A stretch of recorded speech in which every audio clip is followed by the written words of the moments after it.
And what about archival research? How would you describe the amount of archival research you've done in your career? It's a little trickier than the field work where you can count hours of interviews, where you count number of interviews. But you can look at it in terms of time spent. You can look at it in terms of number of different archives, number of websites, social media platforms. But given that that's really where I started in 1996 was online and doing archival research online, definitely be in the thousands. Okay. And have you done archival research involving the three groups involved in January 6th? Yes, I have.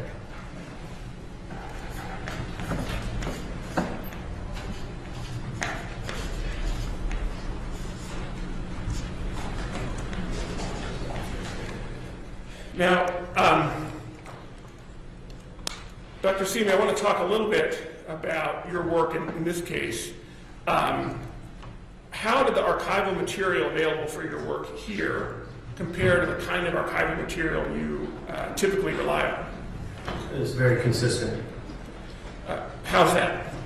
Similar types of materials, social media materials, court documents, scholarship, existing scholarship, folks who are also studying the same topics, looking at their findings, government reports, just a variety of different kinds of materials that I've used over the years, but very comparable to what was done in this case. And you've used all three methodologies for your work in this case, is that right?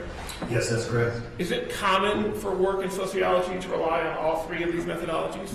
Well, this would be referred to as a multi-method approach, and multi-method approaches are often referred to as kind of the gold standard.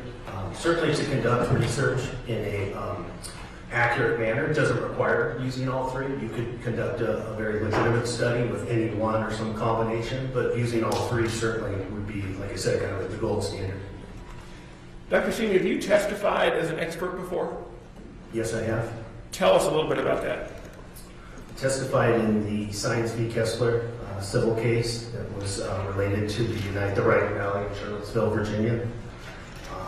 As you may recall, that was a rally that turned deadly violent in 2017, and I testified on behalf of the plaintiffs in that case as it relates to the way in which Unite the Right rally was organized and the central role that violence played in how the event was organized.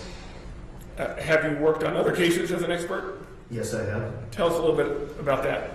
I testified in a murder case in Portland, Oregon. I was asked by the Multnomah County District Attorney's Office to review some materials in terms of statements and posts and so forth that the defendant who'd been charged in that case had made.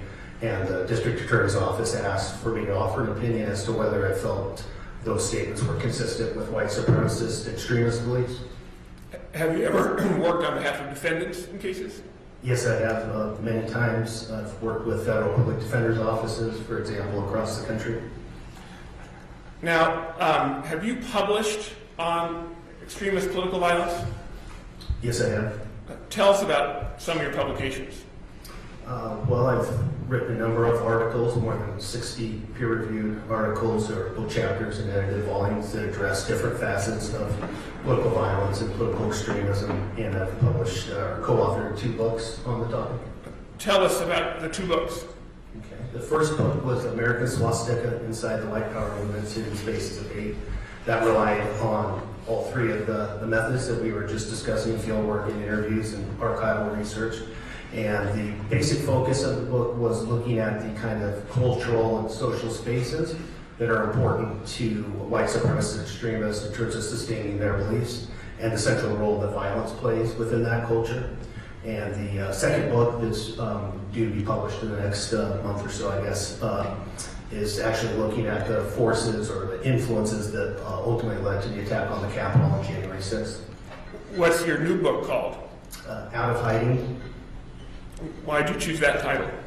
Well, we look at the way in which, starting with the election of Barack Obama in 2008 and a series of other developments following that, how that led to a substantial reemergence of far-right extremists. And the out of hiding refers to sort of coming out of of hiding? Yes, exactly. Okay. Now, on the screen, I've put Plains Exhibit 161, which is a copy of your CV, and I don't want to go in to everything in this, and really welcome guidance from Your Honor in terms of how you want to do this, but it would be easiest to move to him as a demonstrative exhibit so you have an understanding of his expertise, Your Honor, or we can go through a couple of highlights. What would be most preferable to you? Why don't we just walk through his qualifications? Highlights would be fine. Okay, great. So, Dr. Simi,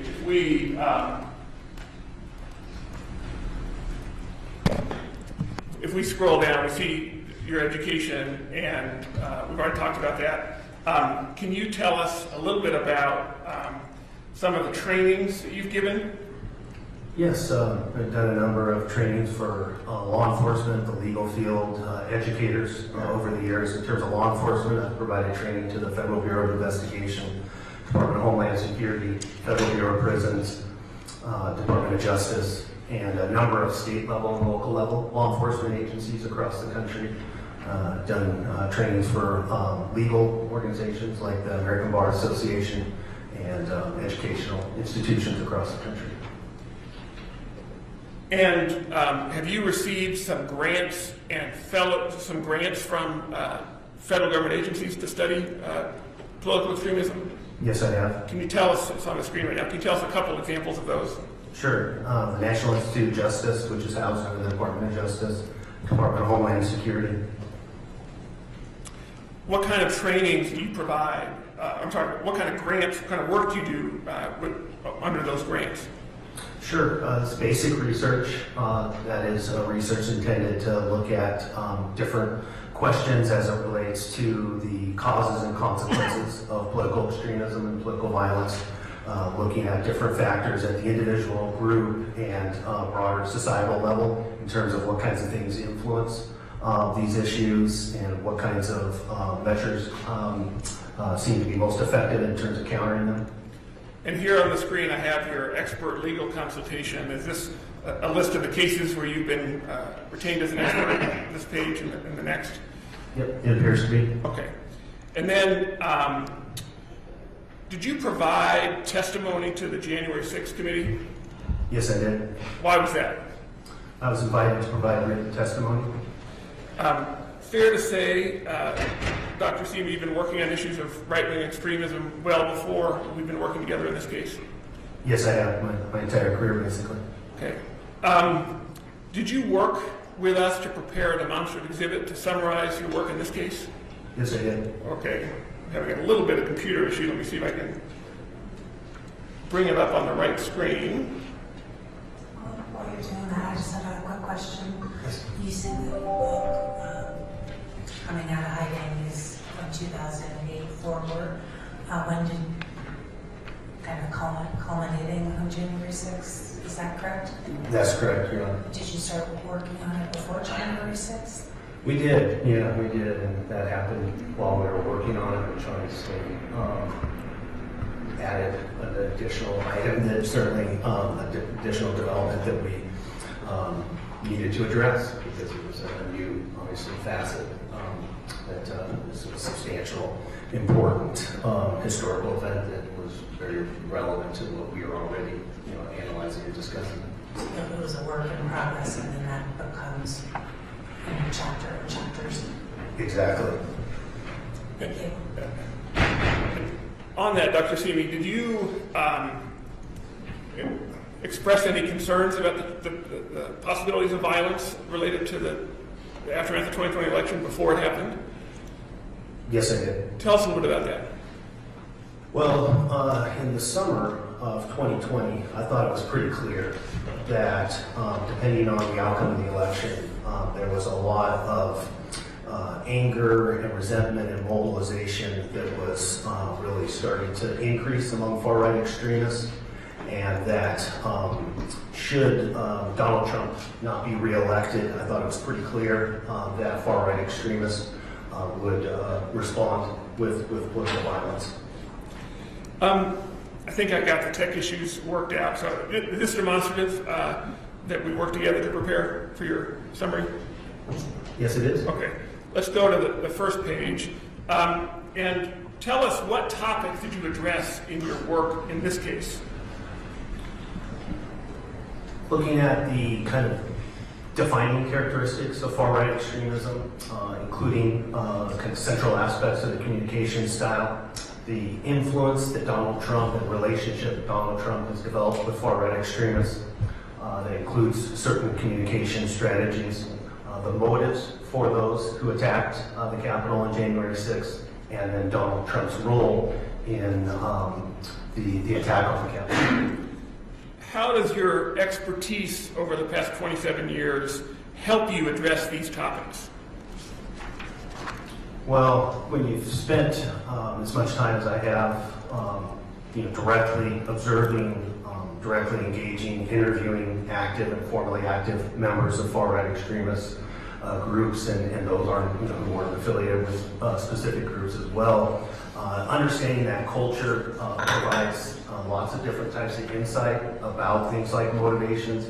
And then the archival research is really important as well, because that also provides certain insight about people's perspectives, motivations, communication strategies, and so forth.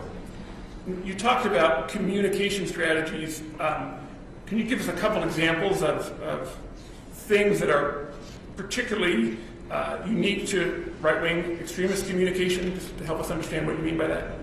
Sure. In terms of this case, for example, 1776 is very relevant. To an outsider, that might just sound like a number or a fairly innocuous historical reference to the Revolutionary War. But to insiders within far-right extremist culture, that has a very specific connotation and relationship to violence, and it really is a direct call to violence. Tell us a little bit about the materials that you reviewed in this case to address these four issues. Before you go there, I just have one follow-up question, sorry. No, please go ahead. When you were talking about the field work, and you said that sometimes you embed yourself. Like, what do you mean? How is that different than an interview? And does the group that you're embedding yourself, like, do they know that you're embedding yourself, or are you undercover? We're just trying to understand what the distinction is between the field work and the interviews. Sure, it's a great question, Your Honor. The field work would involve a more immersive experience from a research standpoint. So it would include a lot of observation. It would include informal interviews, which would be much more conversational in style. When you're embedded, depending on the approval you've received from what's called the Institutional Review Board, which academic research is governed under federal regulations under institutional review boards. There is a way to do that where you don't have to obtain informed consent, and you could do it. You could be embedded surreptitiously without your participants or subjects' knowledge.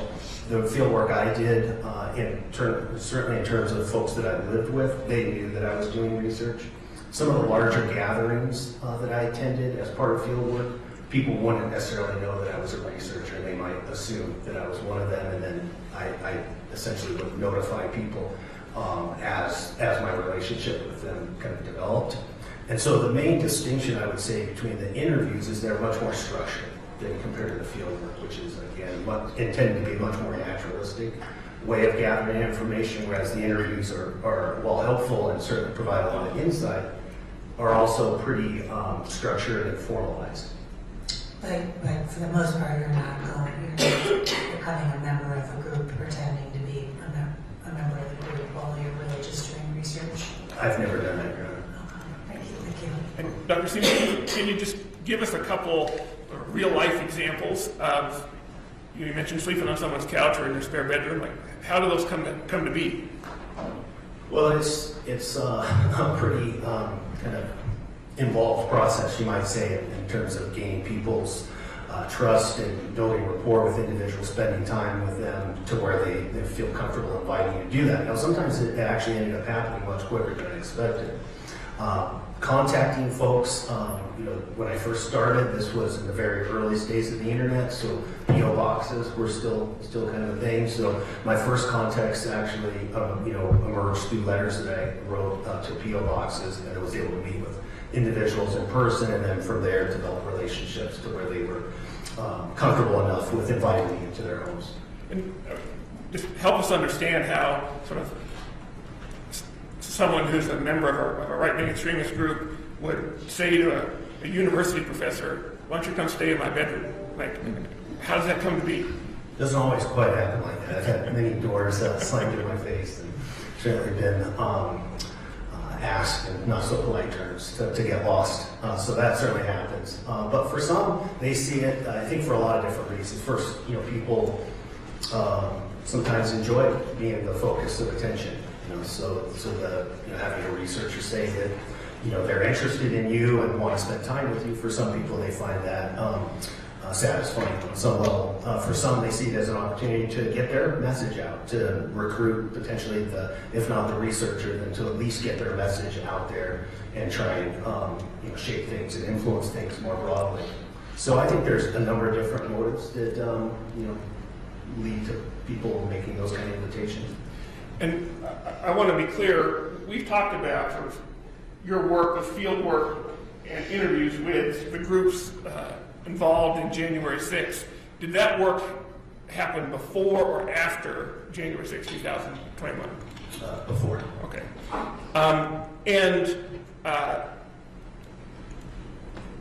Did you rely on all three of these methodologies in your work in this case? Yes, I did. Okay.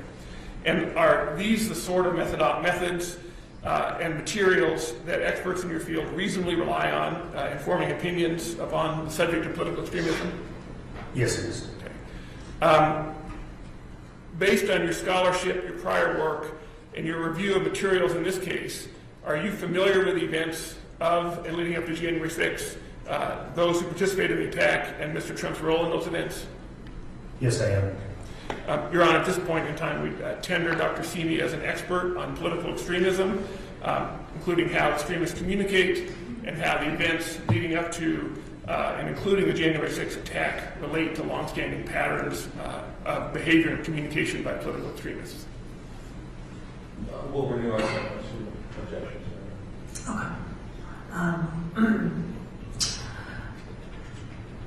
Professor, excuse me. Professor Simi will be admitted as an expert on political extremism, including how extremism communicates and his interpretation of January 6th vis-a-vis his expertise in extremism and extremism communications. Thank you very much, Your Honor. Let's turn to some high-level findings, and then we'll get more granular as our conversation continues. Okay, Dr. Simi? Sounds good.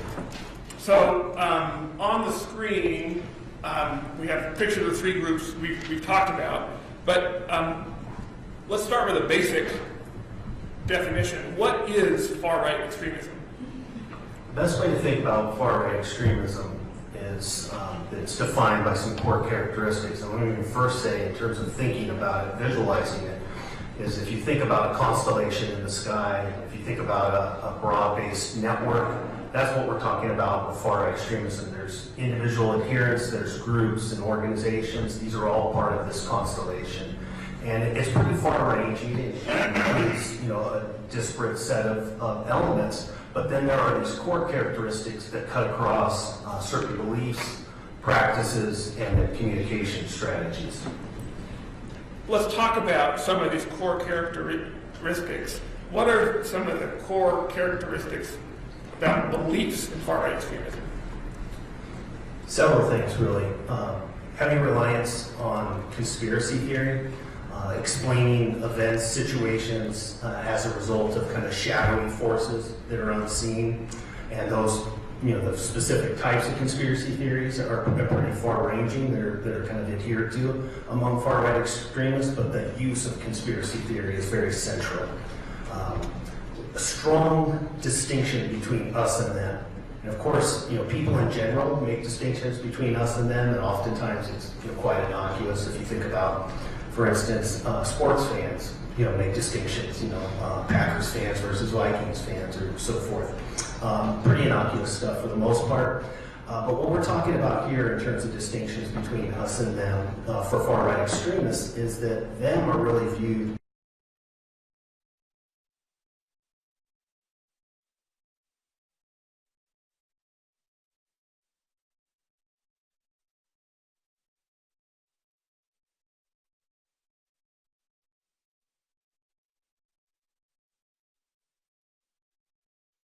represent these threats. Another central kind of tenet is really an anti-democratic ethos that really moves in the direction of supporting authoritarian impulses, authoritarian beliefs, authoritarian leaders, structures of various sorts.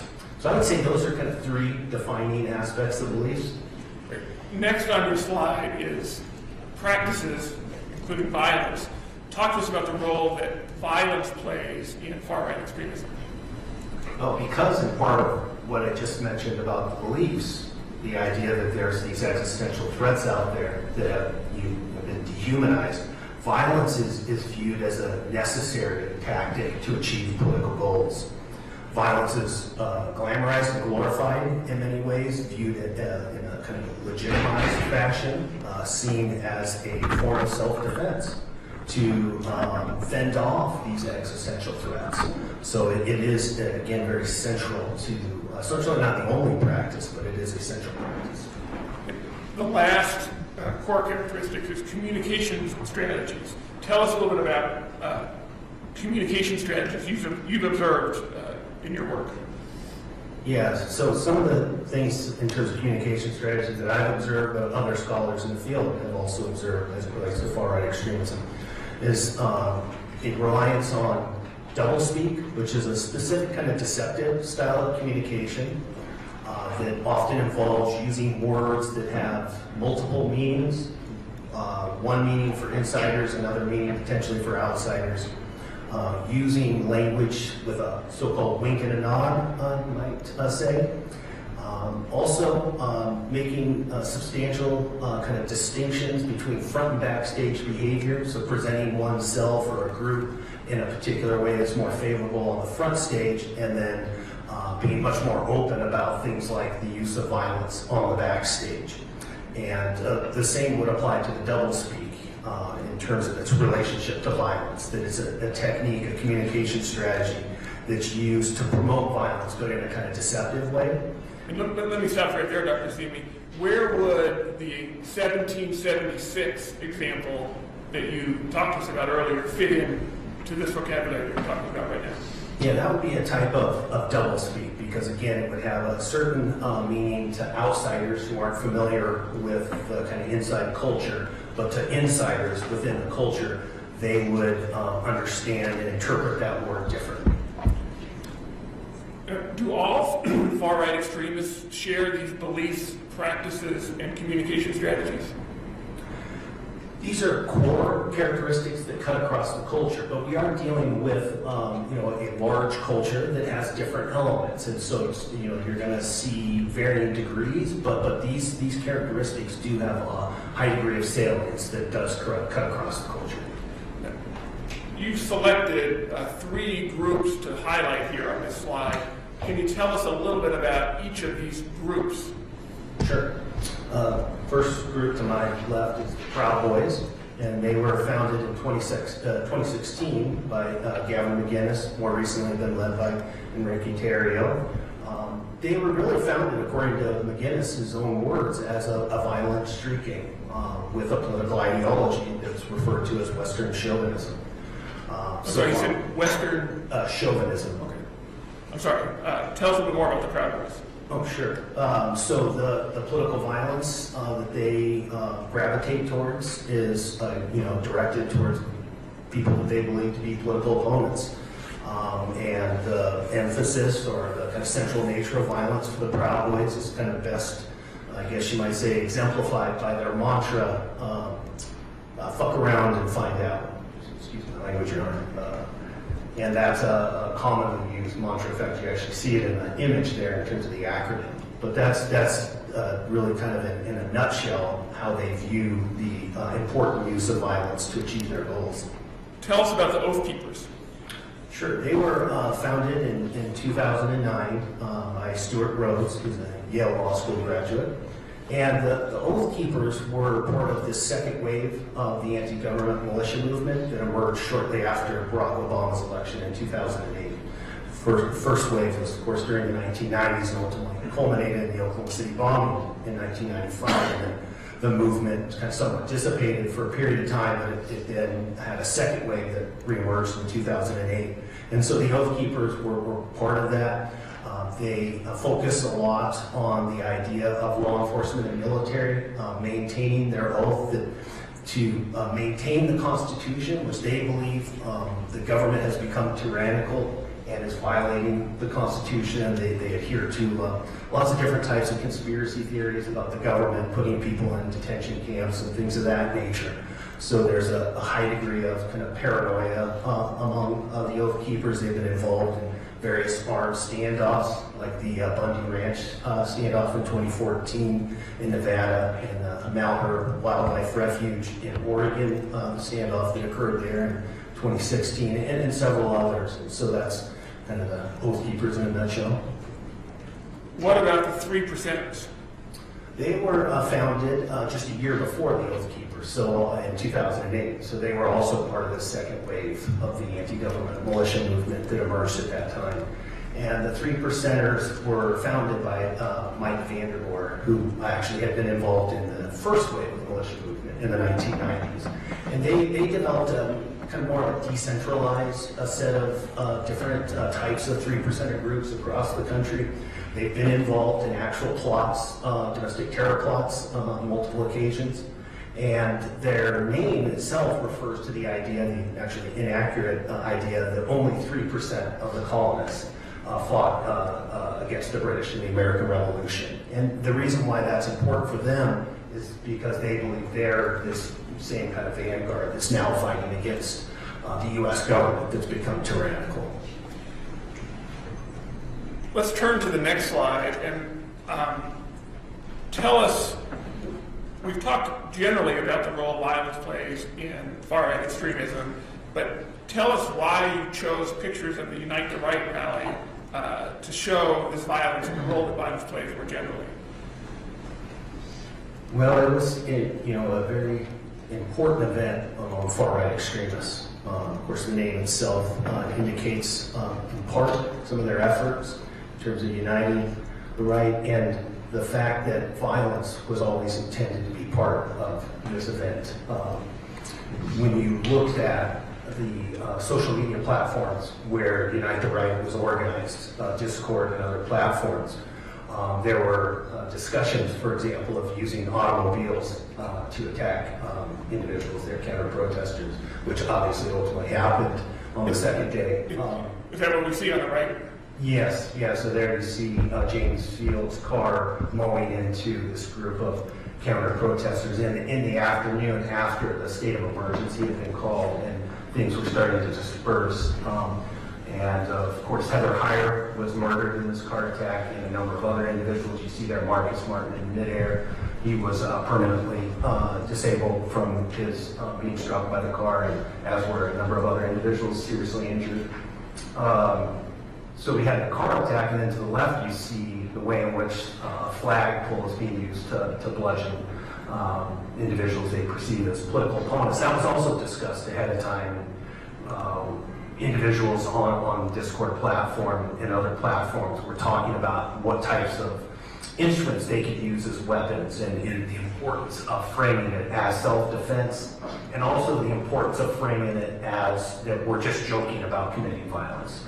I want to talk a little bit more about this framing as self-defense. Tell us a little bit more about that.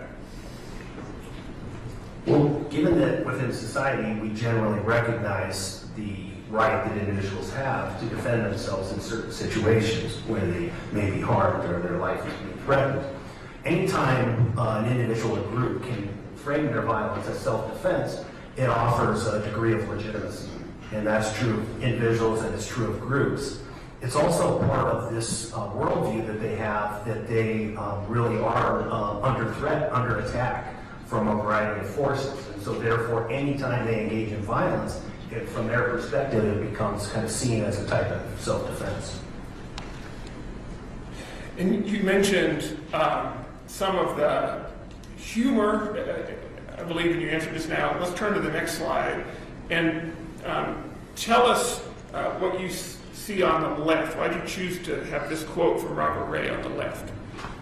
So Robert Ray was one of the central organizers of the Unite the Right rally. And here he's actually explaining, and this is where archival material becomes really useful and important from a research standpoint, because in this quote he's explaining the role or the function in terms of how they use humor to essentially promote violence, but do it in a way that's not always obvious, to keep people off balance in terms of not knowing whether their calls for violence are meant to be taken seriously or not. They know as insiders that the calls are meant to be taken seriously, but they understand that by framing it as humor, outsiders may not always be able to discern the difference. One more question on the violence and far-right extremism. Does everyone attracted to far-right extremism engage in violence? No, not at all. I think we can talk about kind of different roles that individuals have in terms of within this culture as it relates to violence. One are violence planners. That is, these are individuals who really help orchestrate, plot violence, but aren't directly involved in it themselves.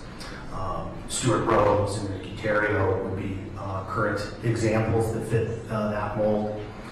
Then you have your violent implementers. These are individuals who may help in the planning or may not help in the planning, but their primary kind of role is to actually execute or implement the violence. These individuals often come prepared to commit violence. They may have weapons of various sorts or other instruments that are helpful for them in terms of trying to complete their violent acts.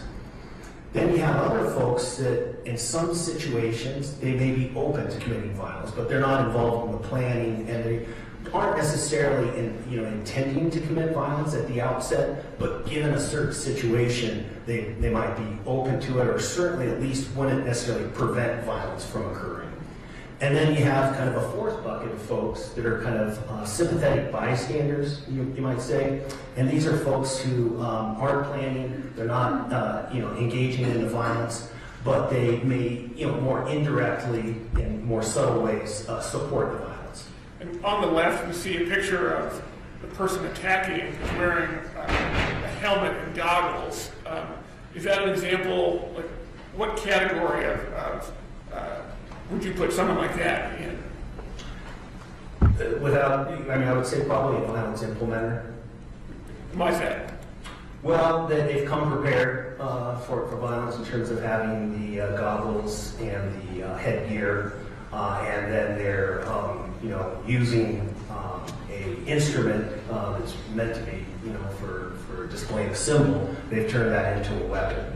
And again, based on what we know about how Unite the Right was planned and the directives that were discussed in great length about how to use things like flagpoles as weapons, I think that certainly we could infer that this person came prepared to use their flagpole in that respect. Great.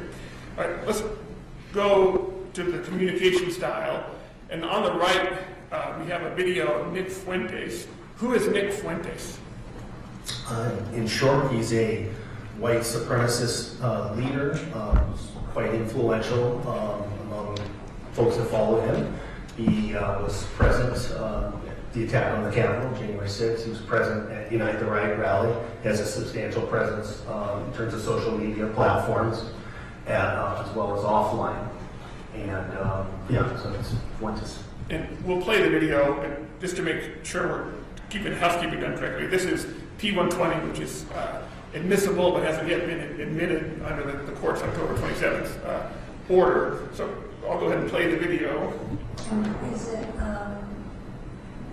Is he part of one of the three groups, or is he out on his own? No, he's not involved in those three groups. And what you said was which video? P120.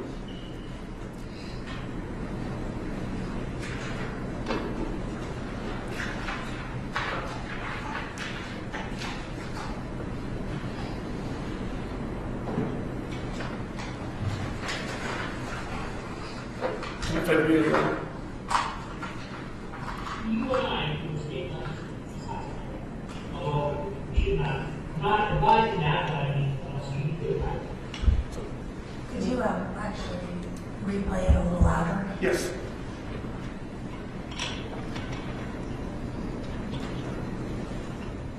You and I can escape besides although we should not advising that, but I mean, you need to advise. So, Dr. Simi, why did you include this video of Nick Fuentes? It's an illustration of how the doublespeak works in real time, where you have both advocacy and then, part of doublespeak is about developing plausible deniability, where you insert certain aspects in terms of the communication that allows you then to say after the fact, well, I didn't mean it, or it gives you some type of kind of built-in excuse, you might say, built-in rationale for why you shouldn't be taken in terms of saying what you said as a promotion of violence. So this really kind of exemplifies that style of communication. And I think it's important to recognize that among far-right extremist leaders like Nick Fuentes, you're not going to see very often just completely open promotions of violence. Oftentimes, there is these efforts to build in the plausible deniability so that it's not completely obvious and a person can't be, or it's more difficult to hold a person criminally or civilly liable for promoting violence. So this is very consistent with what we see among far-right extremists more broadly. To make sure we understand exactly what you mean, talk us through the specific things that Mr. Fuentes did in this video that is that doublespeak. Yeah, you want to replay it one more time? Sure. You and I can escape besides Okay, we'll stop there. So right there. Not advising that, but I mean, you need to advise. The right first statement is, killing state legislatures. You can say, what else are you going to do? And then we get the negation. But I'm not, suggesting that. But then what else can you do, right? So it's kind of a teeter-totter back and forth in terms of promoting, bringing it back, and then still promoting. And so that's the strategy. Are these techniques unique to far-right extremists? Doublespeak and front and backstage behavior, these are common aspects of human behavior more broadly. All of us, I would assume in this room at some point in our lives have used somewhat of deceptive language, have used some types of doublespeak. We all present ourselves differently on the front stage. If you think about a job interview, for example, you're going to present yourself in one fashion. And on the backstage, when we're in the privacy of our home, we might engage differently. So these are very common things. What's distinctive about what we're talking about here today is that the front and backstage and the doublespeak are connected to violence and the use of violence. And so that's what distinguishes far-right extremists in these respects as it relates to these communication strategies. How do you know these communication strategies work? Well, that comes again from the data collection. That comes from the field work and having the opportunities to observe the culture and how it operates. That comes from interviewing active members of these groups and formally active members of these groups and having them discuss these strategies and how things are structured in terms of within the culture. And that comes from the archival material. I mean, this quote here from Robert Ray is, again, it's an important example of what can be learned from archival material in terms of some of these issues. And what about instances where violence occurs and then there's discussion of the violence after the occurrence? Have you looked at that in your work? I'm sorry, could you repeat the question? Yes. What about when violence occurs and there's communication after the violence? Did you look at that in your work in this case? Yes. Tell us what you learned about these communication strategies from looking at what people say after violence occurs. Well, you're going to get certain kinds of promotions, certain kinds of endorsements, but again, it's not always going to be completely transparent in the endorsements for public relations purposes, in particular. But certainly the endorsements afterwards in terms of supporting violence is an important part of reinforcing the kind of cultural, the central role violence plays within the culture. What about condemnation after? Is that an important factor, the absence of condemnation? Is that something that you studied? Yeah, when you have an absence of condemnation, that then can be interpreted, and often is interpreted among far-right extremists, as essentially a type of endorsement. It is kind of an endorsement by omission. And how are you confident that the audiences understand the speaker's messages when they use this communication style? 27 years of gathering data, spending thousands of hours in the field, talking with individuals immersed in this culture, talking with individuals who used to be immersed in this culture and aren't anymore, going through the volume of archival materials. I feel very confident that these strategies are widely understood. Individuals indicate this, and other scholarship finds similar things. So there's consistency in what I've found with other scholars who also study this issue. In your report, you talk about repeat interactions between a speaker and the audience. Does repeat interactions influence your conclusion that these communication styles are effective? Yes, absolutely. Again, that's part of kind of this cultural immersion. As people become more immersed within a cultural environment, and that would be true of any culture really, the more repeated interactions between speaker and audience, the more understanding develops, the more people begin to be able to interpret contextual cues, which are an important part of what we're talking about here.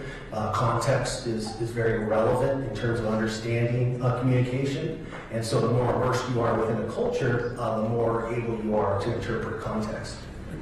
Talk to us about your earlier example of 1776 through the lens of this immersed in culture and repeat interactions. What did you see in your study? Well, for individuals that, again, are immersed in the culture, then you're going to, over time, start to develop an understanding of a term like 1776 and how it becomes a call for violence. And so as people interact both online and offline and are exposed to the messaging, then that's where the familiarity develops. Tell us, I think you said this already, but just to make sure we're clear, based on your work, what does 1776 mean among far-right extremists? It's a violent call for revolution. Did you see examples of 1776 being used as a violent call for revolution leading up to and on January 6th? Saw it in speeches. There's a document that the Proud Boys acquired, 1776 Returns, which was basically a blueprint for attacking the Capitol. So yes, there were several aspects to where 1776, in my opinion, was being used as a call for violence. What is, you talked about the document 1776 Returns. Tell us a little bit more about that document. Well, it's a document that Enrique Terrio acquired through an associate. And the document was, like I said, it was a blueprint, it had logistics in terms of how to go about attacking the Capitol, had scenarios, vantage points in terms of different location spots, vulnerabilities, and so forth. So it was a recipe of sorts, you might say. Now I want to turn from far-right extremists generally and focus on their relationship and communication with Donald Trump. Can you describe these, ahead of myself, the relationship between Donald Trump and far-right extremists? Well, in my years of studying this, and again, this is confirmed among other scholars, far-right extremists generally would perceive national political leaders with a lot of skepticism, cynicism, because of their view of the government being basically corrupt and so forth.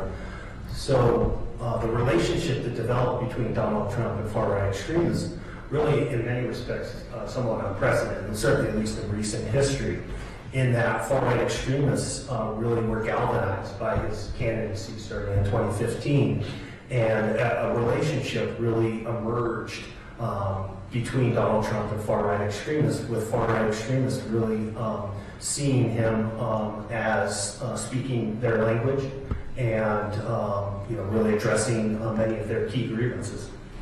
So on the screen, we have an excerpt from Donald Trump's campaign launch speech in 2015. Tell us why you chose to highlight this portion of Donald Trump's 2015 speech. Yes, and if I may, just very briefly, even before 2015, Donald Trump was promoting, one of the kind of leading figures for promoting birtherism, challenging conspiracy theory, challenging Barack Obama's legitimacy to serve as president. And that put him in the orbit of folks like Alex Jones, far-right media influencer. And so that was really the beginning. And then when he announced his candidacy for run for president there in June of 2015 and used this language, that was a real kind of clarion call for far-right extremists that this is somebody we want to pay attention to. And you can see here in the quote referring to when Mexico sends its people, they're sending people, they're bringing drugs, they're bringing crime, they're rapists. And some I assume are good people. And using terms like they're rapists, that phrase, that would be the kind of conversations the far-right extremists have and the kind of terminology they use both on and offline. So there was a real kind of alignment in terms of language with what they heard in his announcement speech and the things that are important to them. Is calling people from Mexico claiming they're bringing drugs, crime, and that they're rapists, is that consistent with the Western chauvinism belief structure you mentioned earlier? Yeah, absolutely. Tell us a little bit about what Western chauvinism is. Well, Western chauvinism is a way of claiming that Western civilization is basically superior and that other non-Western cultures and civilizations are deficient. And they use terms like, West is right and so forth to kind of underscore this point. And so that's Western chauvinism in a nutshell. Here, Donald Trump ends this quote by saying, some, I assume, are good people. Why doesn't that sort of undo the earlier language? Well, we get back to what we were discussing earlier in terms of plausible deniability. So you get this kind of negation that's inserted after using this inflammatory language, and that then provides the speaker with this, well, I didn't say all. But for far-right extremists, they hear the rapist part. They hear that language that's so consistent with the kind of conversations they're having, as I mentioned, and understand that the negation is necessary. They understand because this is how they communicate amongst themselves as well, and their own leaders use and establish plausible deniability. So they understand that a national, individual who's running for the office of the presidency is also going to need to establish plausible deniability. Now, I want to turn to a specific aspect of Donald Trump's communications over the years, and that's this Stop the Steal movement and Trump's role in it. Could you describe the movement generally to the court? Yeah, it's the conspiracy theory that focuses on different aspects of how the 2020 presidential election was corrupt, stolen, fraudulent, marked by a substantial amount of fraud and variety of different kind of aspects of that conspiracy. And you've chosen a couple tweets here. Before we talk about the tweets, did Donald Trump start the Stop the Steal language questioning elections in 2020, or did it start before then? No, it really predates 2020. Okay. Yeah. What do we see on the screen here? Yeah, so you see here the upper tweet there from 2012, where Donald Trump is referring to the Romney-Obama election, and there were machines that switched the votes from Romney to Obama, and don't let your vote be stolen. So again, using that language, that verbiage about elections being stolen. And then below that, you see from the midterms in 2018 references to election corruption. We must protect our democracy because elections are being stolen. So. What relationship did you find between the far-right extremists and Stop the Steal movement? A lot of overlap, really, starting at the beginning when it really starts to emerge in full force in 2020. You see one of the first rallies, for example, in Arizona. Alex Jones is present there as a speaker. Armed anti-government militia types are there at that rally in Arizona. And then that continues to be the case as more and more Stop the Steal rallies transpire during that time. You see substantial presence of folks like Proud Boys and others. Now, moving forward to the 2020 election, in your work, did you see Donald Trump spreading doubt about the 2020 election? Yes, I did. Okay, let's look at a couple videos you highlighted. Why did you choose this video from August 17th, 2020? Because it's multiple months prior to the election, and it's very clear kind of statement about the election being fraudulent unless Donald Trump is reelected. And this video is P61, another one of these deemed admitted but not yet admitted video exhibits, Your Honor. And I guess I forgot to move the admission of T120. So would you like to play the video, and then I'd like to move to admit both of these. So on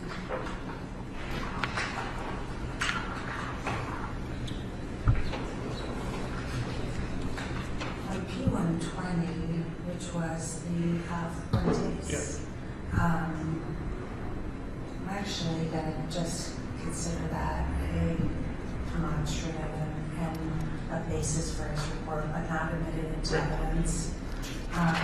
The two speeches we're about to see, which are which numbers? Well, P61 is Trump's speech has not yet been admitted. The one on the right has already been admitted. That's P47. Okay, so one with 61, the Trump speech. All right, so I'll play the video on the left. Okay. Because the only way we're going to lose this election is if the election is rigged. Remember that. It's the only way we're going to lose this election. Why did you choose to highlight this video, Dr. Well, again, it's multiple months, and we're already getting this narrative, this conspiracy theory. Multiple months. I'm sorry. Oh, I'm sorry. Before the election itself in November, and it's very clear what the message is. Now let's play the video on the right, and this is from the early morning hours of election night, right? That's correct. Okay. At this point in time that Trump is giving this speech, have the election results been determined? No, it's still unclear. Undecided. We were getting ready to win this election. Frankly, we did win this election. Why did you choose to highlight this speech? This underscores the strategy that had been discussed by people like Steve Bannon, for instance, about claiming victory no matter what on election night, irregardless of what the results suggest. Claim victory. Is there anything else notable about how Trump talked about these elections in these two speeches that you'd like to draw our attention to? Yeah, very, very much. Again, this is the language of corruption, of elections being stolen for far-right extremists. That's going to resonate because it's central to their worldview, to their perspective that there's this corrupt system that's preventing them from electing somebody that they support, that the system's rigged. And so again, you're going to have a high degree of alignment there and resonance for far-right extremists with that kind of language. Did you select some examples of how far-right extremists responded to this language from Donald Trump? Yes, I did. All right. Because the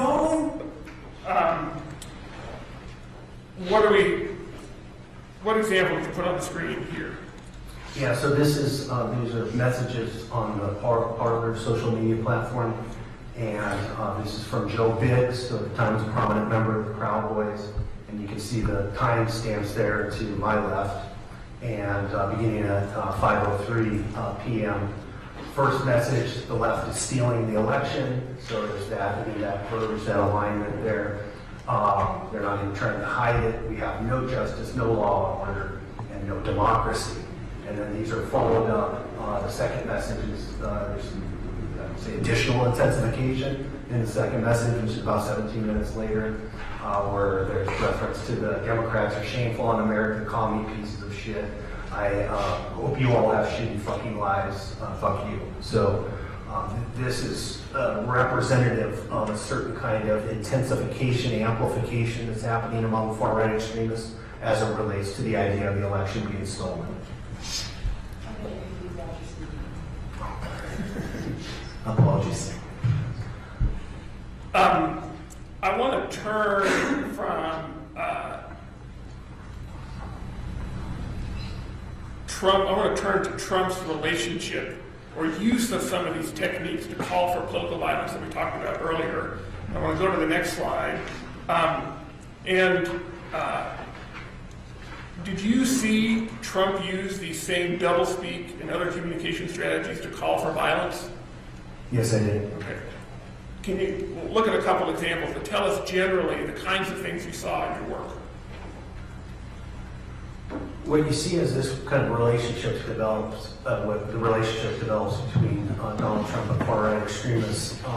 One facet of it, and it's a multifaceted relationship, really, so it's happening in many different ways, but one facet certainly is through rallies where violence is occurring, and there are both promotion and endorsement of violent incidents or violent assaults that are occurring at rallies.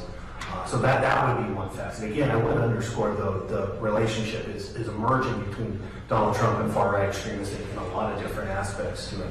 Okay.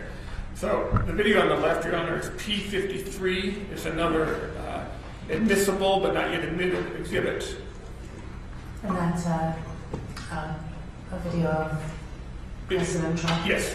Okay, 53 will be admitted. Play the video. Where, his man was swinging for a loud and then started swinging at the audience. And you know what? The audience swung back. And I thought it was very, very appropriate. He was swinging, he was hitting people, and the audience hit back. How does this exchange support your opinion in this case? Well, this was a press conference. Actually, Ben Carson had just dropped out, and this was to announce Ben Carson's support for Donald Trump's candidacy. But during the Q&A portion of the press conference, one of the journalists asked Donald Trump about violence at rallies. And so Donald Trump was responding to that question, specifically referring to what appears to have been a violent incident that had just recently occurred prior to this at a rally in Las Vegas. And what you hear there is, again, this focus on self-defense, violent self-defense. So he's setting up this scenario that you have these counter-protesters that are kind of antagonizing things, and that his supporters then use violence as a form of self-defense, and he's really endorsing that, and it's pretty clear in the comments. And Your Honor, the second video is P56. We'd also move for its admission. And that is also a speech of President Trump? Yes. Okay, P56 is admitted? But you also had people that were very fine people on both sides. You had people in that group, excuse me, I saw the same pictures as you did. You had people in that group that were there to protest and taking down of, to them, a very, very important statue. So set the stage for this video first, and then tell us what you saw in the video. Sure. So this was, press conference. Excuse me. Again, a press conference on the heels of the Unite the Right rally, which again just is to underscore a deadly Unite the Right rally. Well, one person's murdered and dozens of others injured by white supremacists who had planned and organized an event to be violent, shown up in Charlottesville, Virginia, and executed dozens of acts of violence throughout the day, including murder. And during this press conference, we hear the president refer to there being fine people. And one of the things, as part of this group of white supremacists who gathered that day, and one of the things certainly that we know is white supremacists and other far-right extremists heard that message as an endorsement. And they tell us that. They thank the president afterwards for the comments. Who thanked the president? David Duke, who was present that day, Unite the Right rally, longtime neo-Nazi Klansman. Richard Spencer, one of the key organizers of Unite the Right, who was present that day. Andrew Anglin, the founder of the Daily Stormer, who wasn't present at Unite the Right, but a leading kind of influencer among far-right extremists. All three of those folks thanked the president for the comments and said that they understood some degree of kind of condemnation in the comments was necessary on his part, but in large, they took it as an endorsement. In your work on leaders of political extremism, have you ever seen a national leading political figure endorse violence in the way that you've seen Donald Trump endorse violence? No, I have not. Now, let's go to a rally in Alabama. And tell us what we're going to see here. So on my left there, the rally in Alabama, in Birmingham, you're going to hear Donald Trump comment about a protester at the rally and needing to be removed. And then what do we see on the right? And then the following day is Fox News segment where Donald Trump is calling in on the phone and is being asked a question about what happened at the rally. And Your Honor, this is exhibits P50 and P48. We moved from both of their admissions. Let me, I'll admit P, 50's on the left. P50, and let me see the interview before I Great. go on. All right, let's play P50. Okay, Dr. Seaman? Sure. Get him the hell out of here. Get him out of here. Throw him out. And then now, and he's referring to a protester there. Referring to a protester, yeah. And now let's play the interview P48. And it was, I don't know, you said it was so obnoxious, so loud, it was screaming. I had 10,000 people in the room yesterday, 10,000 people. And this guy started screaming by himself. And then I don't know, he should have been roughed out. Because it was absolutely disgusting what he was doing. This did not handle with Bernie Sanders and his problem. I will tell you about that. Had a lot of fans, and they were not happy about it. And this was a very obnoxious guy. He was a troublemaker who was looking to make trouble. Why did you get this video? What? That is 51, P48. P48 submitted. Thank you, Your Honor. So tell us, Dr. Seamy, what did you see in Trump's reaction the next day about his relationship to political violence? You get an endorsement, right? You get, again, the built-in kind of self-defense argument there in terms of his comments, but you get an endorsement. Maybe he should have been roughed up. You get the maybe inserted, which qualifies it a bit, but what far-right extremists hear is they hear the comments at the rally, the strong language about getting him out of here, the person's assaulted at the rally by multiple people, and then the next day, Donald Trump essentially endorses the assault that was committed. And we have one more series of a pair of Trump videos. Let's go to that slide. And Your Honor, these are both Trump speeches, P123 and P56, and they're both just Trump speaking. Okay. 123 and 126 are admitted. Sorry, it's P56 and 123. be 56 and 123. Thank you very much. Don't hurt him. Don't hurt him.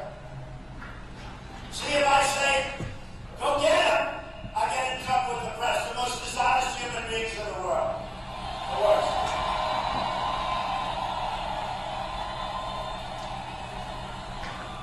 If I say, don't hurt him, then the press says, well, Trump isn't as tough as he used to be. Can you believe this?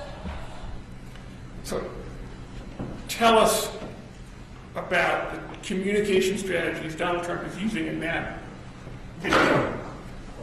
Well, he makes this proposition about if I say go get him, which I have no idea why a national political figure would ever say go get him, right? That kind of use that kind of language. So that's that unconventional aspect that we were just talking about. That for far-right extremists is something that they are galvanized by, that they're really mobilized by that lack of convention. But he says, if he says that, then he gets in trouble. But if he says, don't hurt him, then they say he's weak. And so it's this very kind of mixed message, but certainly there's no clear, consistent message about condemning violence in any way, shape, or form, which you would expect, again, among our leaders. And let's, Your Honor, I want to object. The witness continues to say you would expect this among our leaders. Historically, I'm not aware of any leader like this. You'll accept, or the court has accepted his expertise in far-right-wing extremism. He is not an expert on political discourse, political campaigns, issues along those lines, historical behavior of other presidents. So we'd object to that. He has very limited expertise here, and that's what he's here for. I will strike Professor Seeley's statement regarding what one would expect of political leaders. Dr. Seamy, in your 27 years working on far-right extremism, do you look at the relationship between far-right extremists and politicians as part of that work you've done? Yes, I do. Both local and national politicians? That's correct. In your 27 years of experience, have you ever seen either a statewide or national politician use the kind of language that we're seeing here from Donald Trump about violence? Same objection. Overruled. Go ahead, Don. Let's turn to the second video, and before we play the second video on the screen, tell us what you see. Tell us what we're going to see. Okay, this is also from the press conference after Unite the Right. So same press conference that we saw the earlier clip about fine people, and we're going to see initial comments. I'm sure in that group there was some veterans. The following day it looked like they had some rough, bad people. Neo-Nazis, white nationalists, whatever you want to call So why doesn't Donald Trump saying there were some rough, bad people sort of serve as a kind of condemnation that you said you were looking for? Far-right extremists understand that those kinds of negations, that kind of condemnation is going to be necessary on some level. And again, they tell us that. It's very clear that from an audience perspective, far-right extremists realize that that part of the comments were necessary, but that still the overall message for them they received was affirmation. As part of your work on far-right extremism, have you looked at how Trump supporters react to these kinds of statements that we've seen? Yes, I have. And as a general matter, what did you see? Yeah, well, I mentioned, for instance, Andrew Anglin and the comments that he made, where he actually literally says that basically Trump, gave us, encouragement, affirmation, gave us a little bit of condemnation, which we understand is necessary. Overall, it's good for us. And many non-leaders, rank and file, similar sentiments expressed on various social media platforms and so forth. Now, in your work, have you seen other politicians use language like fight, et cetera, in their speech? Oh, sure. And what observed differences do you see between Donald Trump's use of rhetoric like that and other political speakers? Well, this is all about context when we've been discussing this relationship between Donald Trump and far-right extremists. It has to be understood within a pattern that developed over multiple years. And so the meaning of words within that pattern, within that context, takes certain shape. The same word, though, in a different context, without that pattern, would obviously have different meanings. In your study, have you ever seen any other national political figure have the same kind of repeated violence occurring in their presence and refusal to condemn or endorsement of it as you see with Donald Trump? No, I have not. I want to turn now to the events leading up to January 6th. We've talked about sort of Donald Trump's relationship with far-right extremists generally, and I want to focus on the lead up to January 6th. And I want to start with admitted exhibit about Donald Trump saying to the Proud Boys, stand back and stand by. So let's play this, and then I have a couple questions for you about this statement.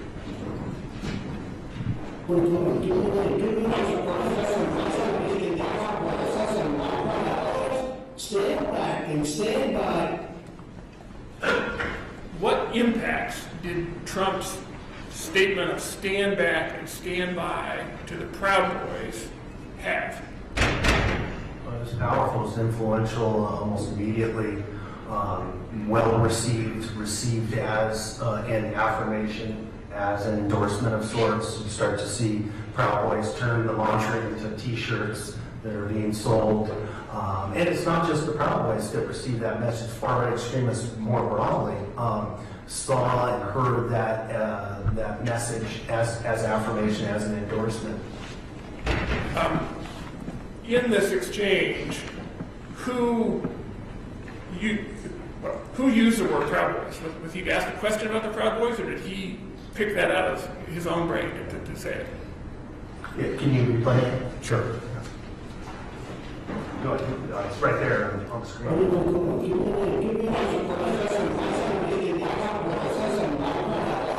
Stand back and stand by. So, the replaying the clip help answer the question? Yeah, there's some crosstalk, so it's a little bit harder in terms of it sounds. I mean, he obviously says Proud Boys. Yeah. And you mentioned that Proud Boys and other extremist groups took this as an endorsement. Did Trump eventually issue a statement that these groups understood as a call to stop standing by, but rather to act? Before you go there, I mean, what does stand back, stand by? How did they, in your view, interpret it? Because it doesn't mean anything to me. Sure. Yeah, they interpreted it as a preparedness, and as an endorsement, to be prepared, and to kind of be on alert, you might say. For something. For something. And did Donald Trump then tell them what that something was? Yes, he did. Okay. Let's show the next slide. What do we see on the left on this slide? A tweet from Donald Trump.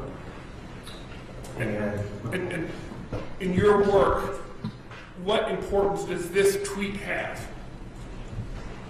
Very substantial. You see the reference to a 36-page report about election fraud, and at the end of the statement is the final kind of line: big protest in D.C. on January 6th. Be there. Will be wild with exclamation point.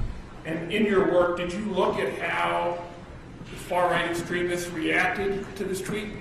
Yes, I did. Okay. Let's play Exhibit P80. And, Your Honor, this was on the admitted or admissible exhibits that based on your Honor's earlier rulings, let's just play this as a demonstration rather than admissible evidence, okay? It's Saturday, December 19th. The year is 2020. And one of the most historic events in American history has just taken place. President Trump, in the early morning hours today, tweeted that he wants the American people to march on Washington, D.C. on January 6, 2021. And now Donald Trump is calling on his supporters to descend on Washington, D.C., January 6th.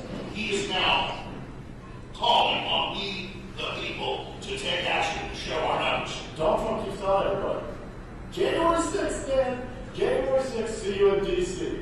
That's today, man. This dude is sending this tweet out every single day, and you can see the pieces, friends. They're all moving together for a straight-up good party in Washington, D.C. on January 6th.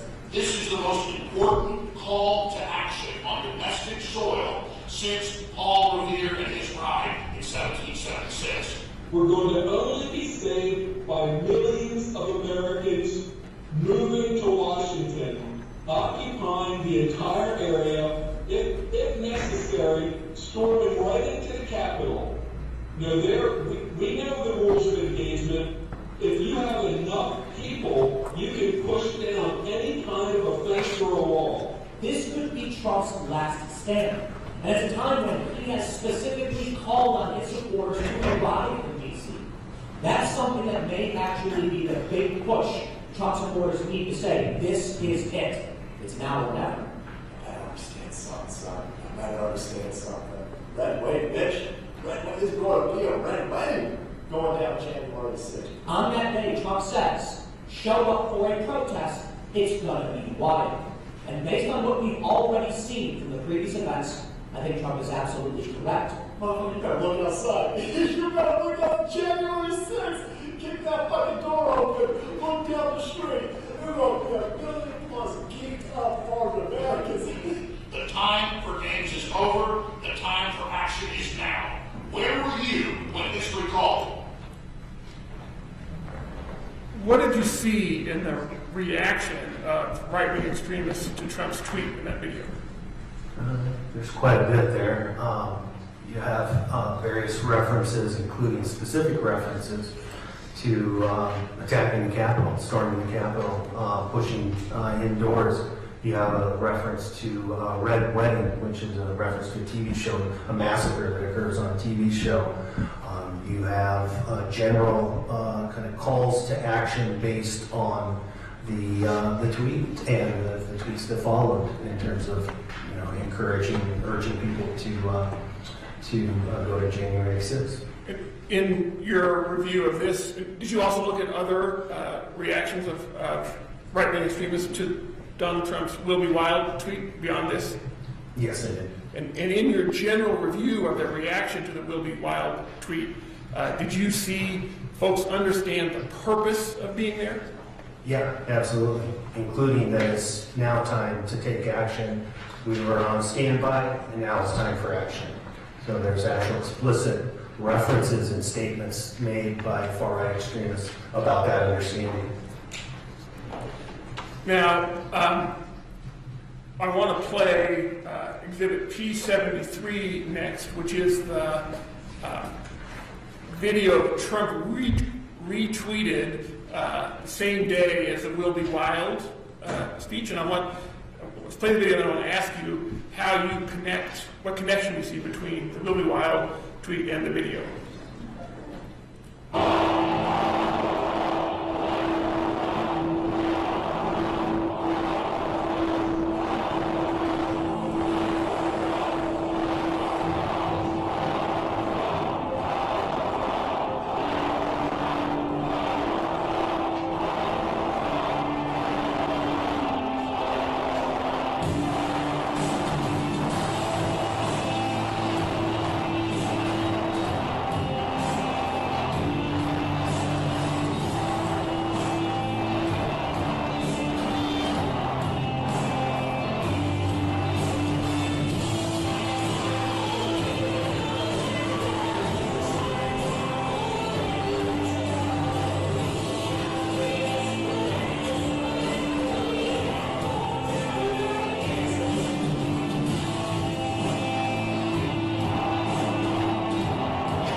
Dr. Simi, I have a few questions about this video.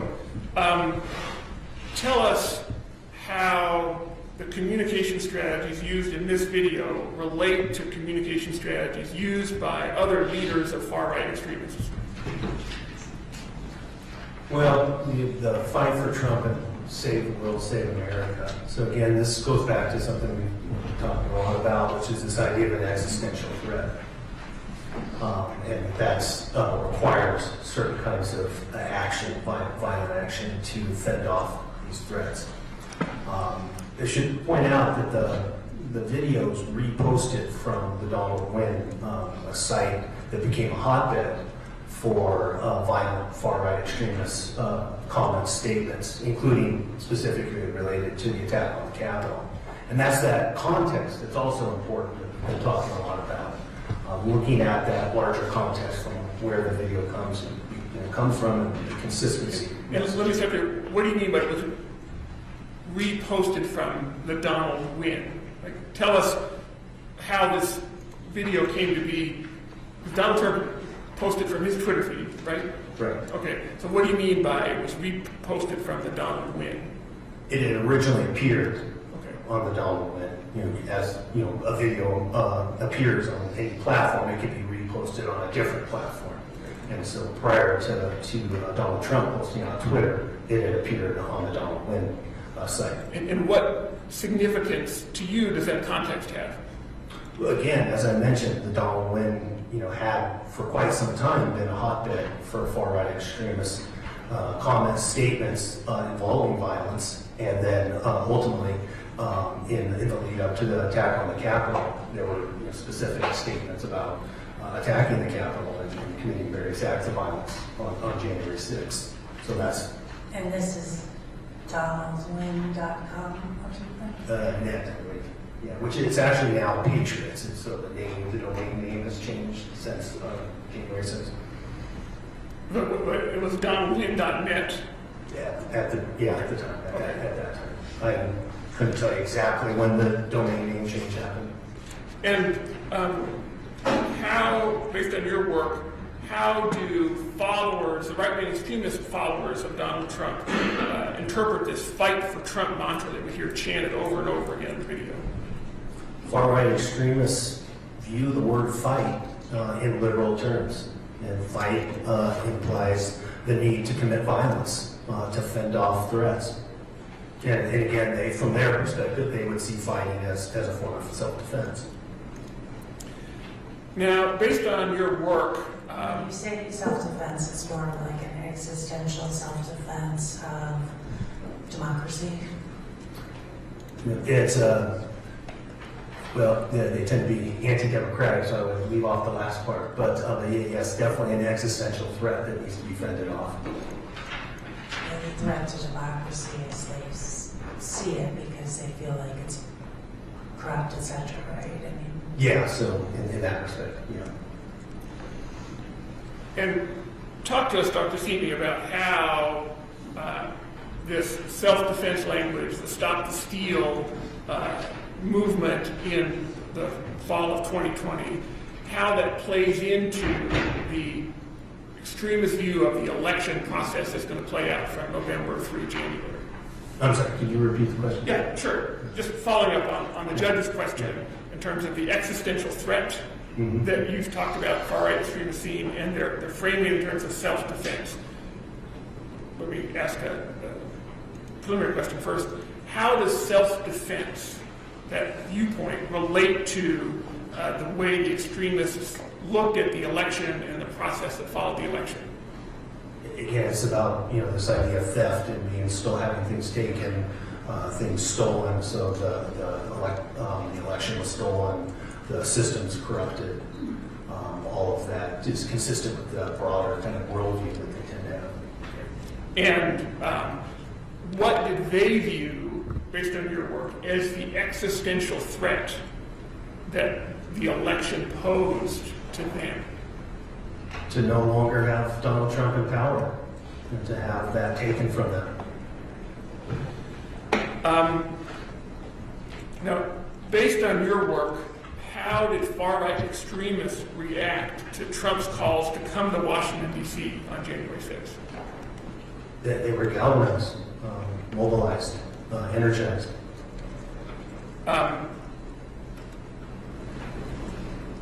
Beyond organizing them to come to Washington, D.C. on D.C., what did you see about other reactions they had to Trump's call for them to be there? Well, a number of things happened after the December 19th tweet, and certainly lots of messaging occurred in terms of far-right extremists, being energized and mobilized in terms of towards January 6th. And on the next slide, we have a couple examples of some extremist reactions to the Will Be Wild tweet. Tell us what we see on the left. First, who is the group, the 3 Percenters Original? Well, as I mentioned at the beginning, the 3 Percenters are organized in different kinds of sets. Those are the 3 Percenter Original would be one kind of sect of 3 Percenters, and you might have another one, 3 Percenters Kansas, so forth and so on across the country. So this was one of those. What do you see in the quote, the first quote where they say, "Stand ready and are standing by to answer the call from our president"? Yeah, and this is, goes to, the way in which the comment about, that was made during the debate really resonated with far-right extremists, not just the Proud Boys, but here you see the 3 Percenters referencing the statement that Donald Trump made during the debate, and saying that, they're ready for action. And then the next quote says, "Pure evil that is conspiring to steal our country away from the American people." You see that? Mm-hmm. Yes. How does that fit into the pattern of communication you've seen? Again, it represents the worldview in terms of seeing these imminent threats, these existential threats, deeply tied to the idea of the stolen election, but also more broad than that, basically our country is on the verge of being completely taken away from us. The next quote from the 3 Percenters Original is instructing any member who can attend to participate on January 6th because the President of the United States has put out a general call for patriots of this nation to gather in Washington, D.C. Did you see other examples of far-right extremists viewing the Will Be Wild tweet as a general call for patriots of this nation to gather in Washington, D.C.? Yes, it was very substantial. That was general, I would say, across far-right extremists, there was a substantial presence of that reaction. And on the right, we see another message. Why don't you read the message and tell us how that fits into what you see in terms of patterns of communication? Yeah, so here you have a message that says Trump is calling for Proud Boys to show up on the 6th. So pretty straightforward in terms of that's how the message was received in terms of the tweet. Now, beyond using social media to bring people to Washington, D.C. on January 6th, did Trump say or do anything else to communicate his support for protesters who were coming out to support him? Yes, he did. Okay. Were there rallies between after the election and before January 6th in D.C.? Yes, there were. Okay. Was there one in November? Yes, there was. The Million MAGA March. Okay. And at the Million MAGA March, did it turn violent? Yes, it did. Okay. And, Your Honor, I'd like to show a video for demonstrative purposes only. This is a video that, on the left, is of Donald Trump's motorcade sort of driving through the march. It hasn't been admitted, but I think just for demonstrative purpose only, I can show it to the expert. Yep. That's fine.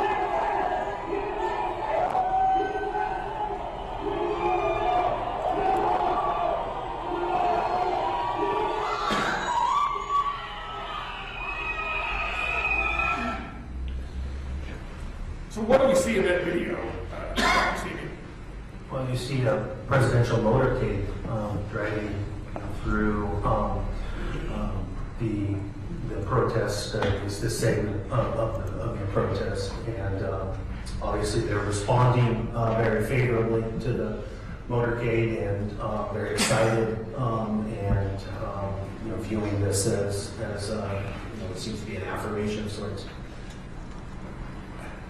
In your work on political violence and extremism, have you ever seen a national politician show support like this for a rally that turned violent?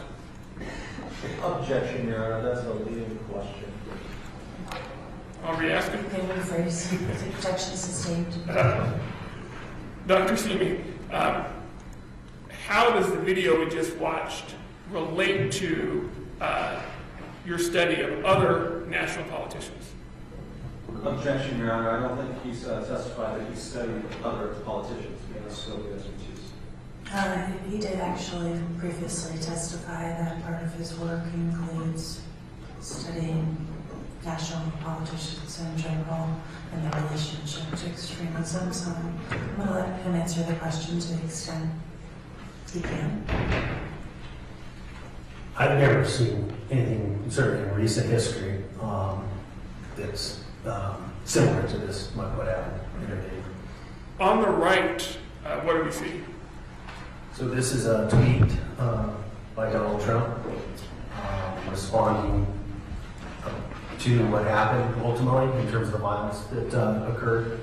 And you see it starts with Antifa scum ran for the hills today when they tried attacking the people at the Trump rally. Because those people aggressively fought back, Antifa waited until tonight. Ultimately says to attack innocent #MAGA people. DC police, get going, do your job, don't hold back. So was the violence before or after the drive-through? After it was in the evening. How did far-right extremists view Donald Trump's comment on the violence? Endorsement. It's pointing, essentially responsibility at Antifa and using a language that would be consistent with the kind of language they would use to describe Antifa as scum. So again, there's an alignment in terms of the language, and then there's the, at least perceived endorsement of the violence that again framed as self-defense. That the violence directed towards Antifa was necessary for self-defense purposes. Were there events outside of rallies that show you how extremists reacted to Trump's sort of rhetoric about stop the steal and invocation of political violence? Yes, there were. Okay. Let's look next at the video compilation. The video has already been admitted into evidence. And before we play the video, tell us, what are we looking at here? As the Stop the Steal conspiracy theory started galvanizing far-right extremists, one of the things we saw was a substantial increase in threats to election workers and election officials. And so here we're about to hear from one of the officials in Georgia, the Secretary of State's office, essentially asked President Trump to stop inciting violence. So that'll be his comments in the video. So let's play the video, and then let's talk about how Trump responded to that request. Okay. What you don't want to know, you step up and say this, is stop inspiring people to potentialize violence. Someone can get hurt, someone can get shot, someone can get killed. That's not right. Who was he telling to stop encouraging people to engage in violence? President Trump. Okay. How did President Trump respond to that specific call from the Georgia Secretary of State worker to stop telling people to engage in violence? So to the right of the video you just played is Donald Trump tweeting a message, but also retweeting the video that is the clip of the video that we just saw. So We see in the comment, rigged election, show signatures and envelopes, expose the massive voter fraud in Georgia. So we get the video where he's being asked to condemn violence, stop inspiring violence, and the response is to double down on the very thing that Mr. Sterling has claimed is inspiring the threats of violence towards the election workers and officials in Georgia. So the double down on the thing that's inspiring it, no reference to condemning violent threats or saying there's no place for that. That's completely omitted, and the video clip. And the what? And the video clip. Based on your work, how would far-right extremists perceive Trump's response? Endorsement, support. This is, there's no condemnation. So you get that admission that we talked about earlier, which is often perceived by far-right extremists as a sign of support, but also the doubling down on the very thing that's galvanizing the threats in the first place would be a sign of support from the perspective of far-right extremists. I want to turn now to the days leading up to January 6th. In your review of what happened, did you find evidence that helped you understand why some attacked the Capitol? Yes, I did. Okay. I want to play, for demonstrative purposes only, a video, P81, and then we can talk about the context that these speeches fit into the larger January 6th event. I want them to know that 1776 is always an option.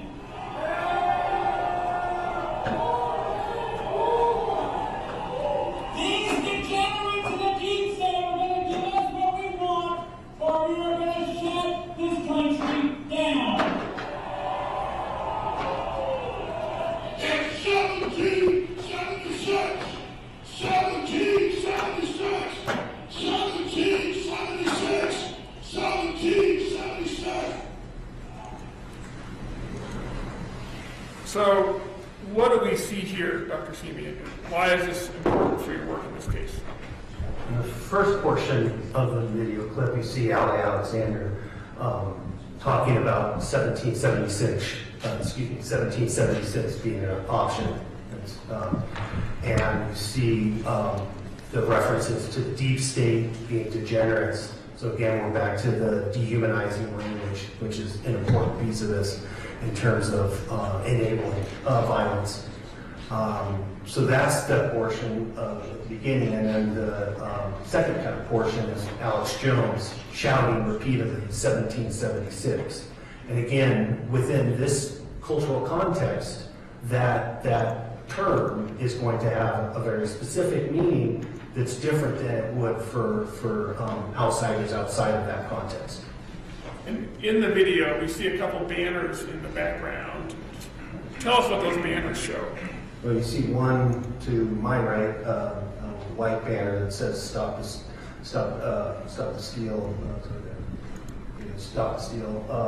In black lettering, there's a Trump banner 2020. There's Okay, and now, do you know which people on January 6th that stormed the Capitol saw which political speech the day before? No, I mean, certainly not across the board. Yeah. And does that undercut your ability to explain sort of what happened on January 6th? No, I don't think so. Why not? We're talking about a lot of different sources of influence. We're talking about what happened specifically on January 6th in terms of a speech at the Ellipse. We're talking about various tweets. We're talking about various events in the lead up to January 6th. For saying one thing is the source of the influence would not be really accurate. What we can see, though, is among far-right extremists, how these different sources of influence ultimately resulted in terms of producing the attack on the Capitol. And in your work, did you see Donald Trump as sort of leading that influence? Yes, I did. Now let's talk about what happened on January 6th. So before, I think what we're going to do, since it's been almost 2 hours, is let's take a break. But Mr. Gessler, I just want to make sure that you'll do cross probably immediately following without a break in between, because I'm assuming, Mr. Olson, you're kind of coming towards the end. Yeah, I'll probably have another 20 to 30 minutes. Okay, so we'll go straight into direct after Mr. Olson finishes. We'll go straight into cross after Mr. Olson finishes his direct. And we will be back at... Just before we break, I just want to make sure we have a common understanding about our interaction with witnesses during breaks or on the stand. I assume we're not to talk to them about their testimony on a break. Okay, great, thank you. So we will be back at 10:15.